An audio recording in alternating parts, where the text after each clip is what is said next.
नमस्कार किसान साथियों, स्वागत है आपका इक्वसिंग एग्रोटेक की पपीता कृषि मार्गदर्शन सीरीज के इस एपिसोड में। और इस एपिसोड में हम आज बात कर रहे हैं पपीता में आने वाली फाइटोप्लाज्मा डायबैक नाम की बीमारी के बारे में। फाइटोप्लाज्मा डायबैक एक बहुत ही अनोखी और हमारे देश में नई तरह की बीमारी है और काफ़ी कम ये रिपोर्ट की गई है। बहुत कम बार हमें इसके बारे में बताया गया है, काफ़ी कम इसकी रिपोर्ट्स आई हैं। लेकिन अगर यह एक बीमारी है तो हमें इसके बारे में जागरूक रहना चाहिए, इसके बारे में जानकारी हमारे पास होना चाहिए। और कभी यह समस्या हमारे खेतों में आ जाए तो उससे हम कैसे कंट्रोल करेंगे, उसको हम कैसे मैनेज करेंगे, उससे कैसे हमारे नुकसान को बचाएंगे, इसके बारे में हमारी सावधानी और जागरूकता हमारे पास होनी चाहिए। तो फाइटोप्लाज्मा डायबैक यह फाइटोप्लाज्मा ग्रुप के बैक्टीरिया के द्वारा होती है। इसमें एक पर्टिकुलर बैक्टीरिया होता है, फाइटोप्लाज्मा ग्रुप का बैक्टीरिया जिसे कहा जाता है, और उस बैक्टीरिया के द्वारा यह बीमारी फैलती है। और एक विचित्र किस्म का यह बैक्टीरिया होता है, इसकी सेल वॉल नहीं होती है। जो इसका सेल होता है यानी कि जो इसकी कोशिका होती है, इसके ऊपर कोई वॉल नहीं होता है, इसके ऊपर कोई दीवार नहीं होती कोशिका की, जिसके कारण कि यह वेक्टर के द्वारा यानी कि इंसेक्ट के द्वारा एक पौधे से दूसरे पौधे तक और एक पेड़ से दूसरे पेड़ तक यह जाता है और इस प्रकार यह नए नए पौधों और पेड़ों को इन्फेक्ट करता है। अब यह जो इन्फेक्शन होता है, सबसे पहले हम इसके सिम्टम्स की बात कर लेते हैं। तो इसके सिम्टम्स क्या हैं, क्या समस्याएं आती हैं। अनेक बार यह पाया गया है कि कभी कभी ही ये पाया गया है कि अर्ली इसमें यानी कि पौधा जब छोटा होता है पपीते का, तब यह बीमारी आ जाती है। लेकिन अनेकों बार, ज़्यादातर बार यह पाया गया है कि यह जो समस्या है यह आती है पौधे के बड़े होने के बाद में और उस पर फल लगने के बाद में। एक अच्छा बढ़िया हेल्दी पौधा बन चुका होता है, फल उस पर लग चुका होता है, उसके बाद यह समस्या कई बार आती है। तो उसमें सबसे पहले जो इसकी टॉप बंच है, जो मेन ग्रोथ शूट है, वह सबसे पहले पीली होती है और धीरे धीरे वह पीलापन तेजी से बढ़ने लगता है। और उसके जो फ्रूट होते हैं उन पर भी उसका असर दिखता है। फ्रूट में से उसका जो रेजिन है, पपीते का जो गम है, जो वाइट कलर का उसके अंदर से पदार्थ निकलता है, चिपचिपा पदार्थ, वह तेजी से निकलने लगता है और वह चिपचिपा पदार्थ निकलकर फल को खराब कर देता है, क्योंकि फल के प्रोटेक्शन का काम करता है वो, या उसके न्यूट्रिशन का काम करता है, जो कि उसके निकल जाने से फल खराब होता है। ग्रोथ रुक जाती है और पौधा सड़ने जैसा लगता है, जैसे सड़ान उसमें आ जाती हो। इस तरह से उसमें कालापन भी आ जाता है कई बार पत्तियों के आसपास में, उसके बंच के ऊपर और फ्लावर्स में, और पीलापन आ जाता है पत्तियों पर, और पूरी तरह से वह अलग ही दिखता है कि वह खराब सा पौधा रोग जनित है। और अगर आप इसे काट लेते हैं, अगर कभी इसका तना काटा जाता है, जब ज़्यादा इन्फेक्शन हो जाता है, तो कटे हुए तने के अंदर भी आपको लेजन्स दिखते हैं। लेजन्स मतलब जो सड़ने के जो लक्षण हैं वो इसके अंदर दिखाई देते हैं। जो वाइट कलर का तना होता है अंदर से, वह भी, उसमें भी डैमेज के लक्षण दिखाई देते हैं, जैसे कि आप फोटो में देख सकते हैं। तो इस प्रकार के इसके लक्षण होते हैं। और जैसा कि हमें रिपोर्ट किया गया है कुछ किसानों के द्वारा, हमारे एक किसान मित्र के द्वारा जिन्हें ज़्यादा समस्या आई, उन्होंने हमें ज़्यादा इसके बारे में बताया है, तो उनके बारे में हम चर्चा कर रहे हैं कि अधिकतर ये देखा गया है कि शुरुआत में पहले साल में यह बहुत कम यानी कि 1 या 2% पौधों को ही नुकसान उसने पहुंचाया था। अगले साल में 10 से 15% तक नुकसान पहुंचा और तीसरे साल में लगभग 50% तक नुकसान पहुंचा उनकी फसल को। और ऐसा सैकड़ों हजारों में से एक किसान ने हमें बताया है।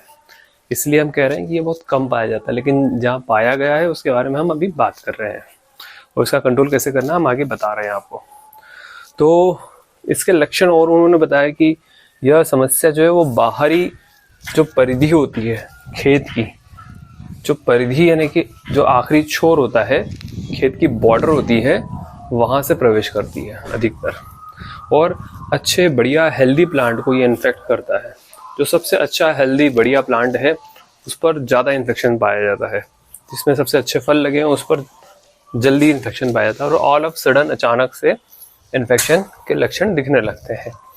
तो दूसरी बात, परिधि से ये अंदर की तरफ फैलता है, बाहर से अंदर की तरफ फैलता है। तो ये होता क्यों है, इसका वेक्टर क्या है इससे समझ में आता है इस बात से। इसका जो वेक्टर है यानी जो इसको फैलाता है वह है इंसेक्ट, जिसमें प्रमुख रूप से होता है ग्रॉस हॉपर। आप लोग ग्रॉस हॉपर जानते होंगे। ग्रॉस हॉपर एक हरे कलर का छोटा टिड्डी जैसा, एक छोटा टिड्डी। ग्रॉस हॉपर मतलब टिड्डी ही है, लेकिन बहुत छोटा टिड्डी होता है हरे कलर का, जो अधिकतर झाड़ियों में, घास पात में, और जो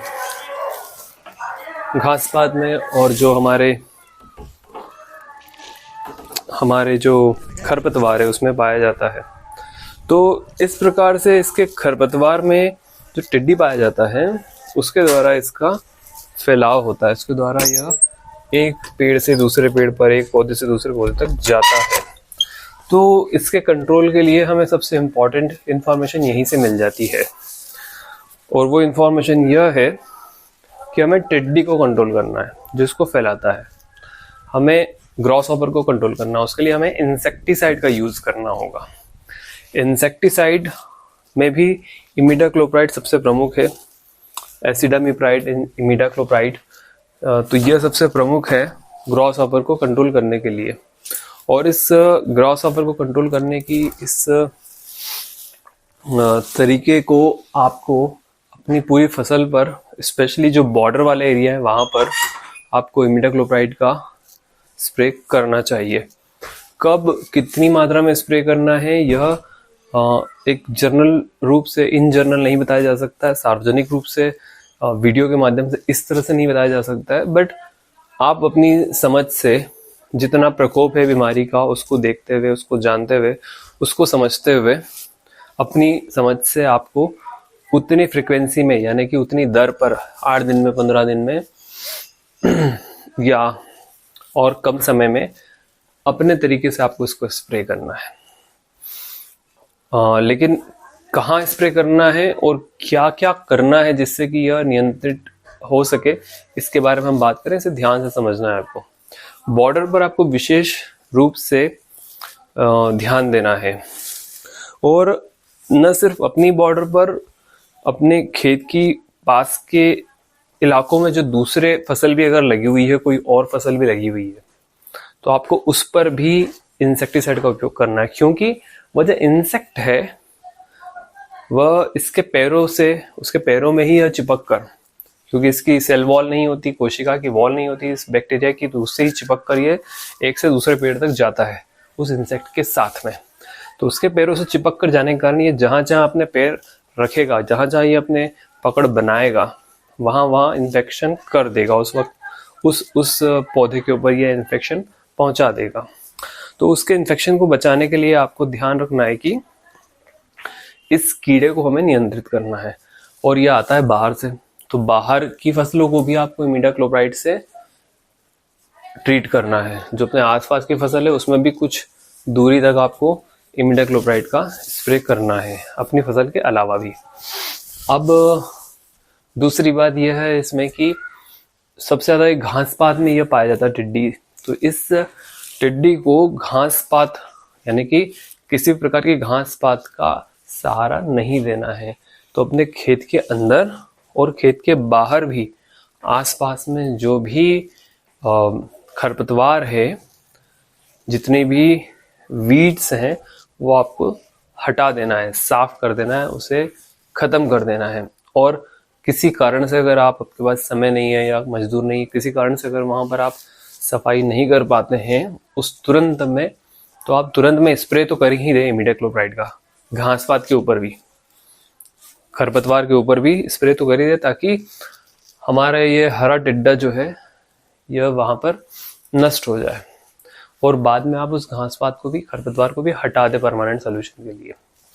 दूसरी बात ये भी बताया गया हमें कि जिन्होंने हमें बताया उन्होंने अमरूद और कुछ सीताफल या और भी कुछ फसलें अपने पपीते के साथ लगा रखी है, तो वहाँ पर पक्षी आते हैं और उन्होंने ये बताया कि जहाँ पक्षी ज़्यादा आते हैं वहाँ इसका प्रकोप उनको ज़्यादा देखा गया, उस पर्टिकुलर फील्ड में, खेत के उस हिस्से में जहाँ पक्षी ज़्यादा आते हैं।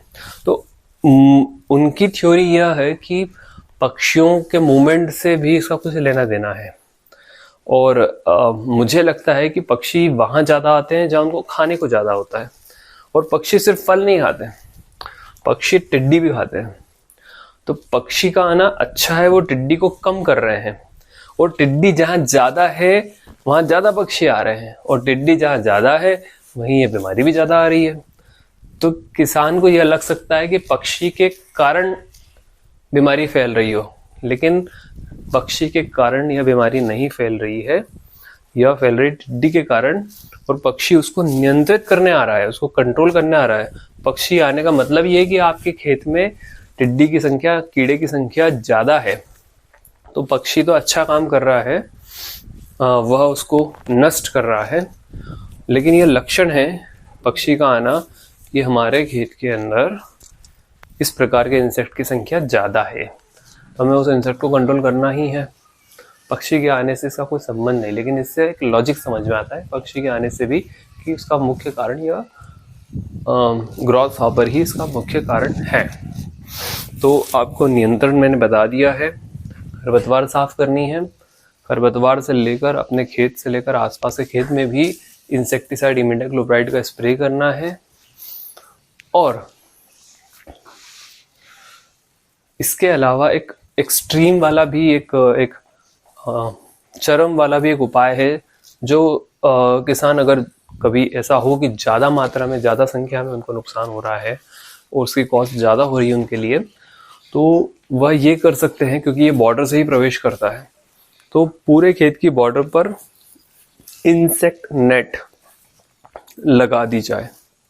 इंसेक्ट नेट बहुत बारीक वाली, जो सूक्ष्म गैप वाली नायलॉन और पॉलीथीन, प्लास्टिक मटेरियल से जो इंसेक्ट नेट एग्रीकल्चर के लिए बनी हुई होती है, जो पॉली हाउस में भी लगती है, अगर कोई किसान चाहे तो ज़्यादा नुकसान जिनको हो या ऐसी कोई एक्सट्रीम सिचुएशन हो जिसमें इसका नियंत्रण हो ही नहीं पाता हो, तो वह इसका प्रावधान भी कर सकते हैं कि अपनी बॉर्डर पर इस ग्रॉस हॉपर के लिए कुछ फीट, 5-6 फीट तक की हाइट पर इंसेक्ट नेट लगा दी जाए, जिससे कि ये ग्रॉस हॉपर्स अंदर ना प्रवेश कर पाए। तो ये इतने उपाय अगर आप करेंगे तो इस बीमारी से आप बच कर रह सकते हैं, और आपकी फसल बच कर रह सकती है, और आने पर भी आप उसको तेज़ी से कंट्रोल कर सकते हैं। मेजर जो इशू है इसके अंदर वो कंट्रोल ही है, आपको मैनेजमेंट और कंट्रोल ही करना है, इंसेक्टिसाइड से घास पात को हटा करके और दूसरी फसलों पर भी इंसेक्टिसाइड डाल करके उसको भी आप इस ग्रॉस हॉपर से मुक्त करेंगे तो आपकी फसल सुरक्षित रहेगी। एक बार इन्फेक्शन आने के बाद इसका कोई ट्रीटमेंट नहीं है। कुछ किसान बताते हैं कि पौधे को नीचे से काट दो तो नई शूट्स वापस से उग आएगी। प्रैक्टिकली वह चीज़ काम नहीं देती है, क्योंकि नई शूट आसपास के बड़े पौधों के कारण नहीं उग कर आ पाती। सबसे बेहतर यह है और आने के बाद भी उस पर इन्फेक्शन जल्दी आता है फिर से, क्योंकि वो नीचे है, नीचे होने पर उस पर टिड्डी आसानी से प्रवेश कर जाते हैं। तो सबसे बेहतर यही है कि जिस पर भी इन्फेक्शन आ गया है आप उस पौधे को तुरंत अपने खेत से काट करके, उखाड़ करके बाहर कर दे, और ध्यान रखें कि उस पौधे से कोई दूसरा पौधा न टकराए, टच नहीं होना चाहिए। बिना टकराए उसको जमीन से रगड़ते हुए आप अपने खेत के बाहर लेकर जाएं और इससे गाड़ दे या जला दे। आपको यह तुरंत करना है। एक भी पौधा अगर आपको ऐसा दिखता है, एक भी पौधा अगर आपको इस प्रकार के लक्षण का दिखता है, आपको उसको तुरंत हटाना है, क्योंकि उसी पौधे से टिड्डी के द्वारा और दूसरे पौधों पर भी इसको पहुंचाया जाएगा। तो उसके सोर्स को हमें बंद करना है, तुरंत उस पौधे को नष्ट करना है और नष्ट करके समाप्त कर देना है। तो इसी प्रकार आप हमसे जुड़े रहें। हमारे द्वारा इस प्रकार की पूरी जानकारी हमारी पपीता कृषि मार्गदर्शन सीरीज में पिछले अनेक अध्यायों में हमने हर तरह की जानकारी आपके साथ शेयर की है। आप उन सभी एपिसोड पर जाएं हमारे इस YouTube चैनल के, और सभी एपिसोड पर जाकर सभी एपिसोड की पूरी जानकारी आप लें और विस्तार से हर जानकारी को ग्रहण करें, ताकि आप अपनी फसल जो है वह अच्छे से कर पाएं, आपके पपीते की फसल को आप सफल बना पाएं। इसी शुभकामनाओं के साथ आपसे मैं विदा लेता हूं।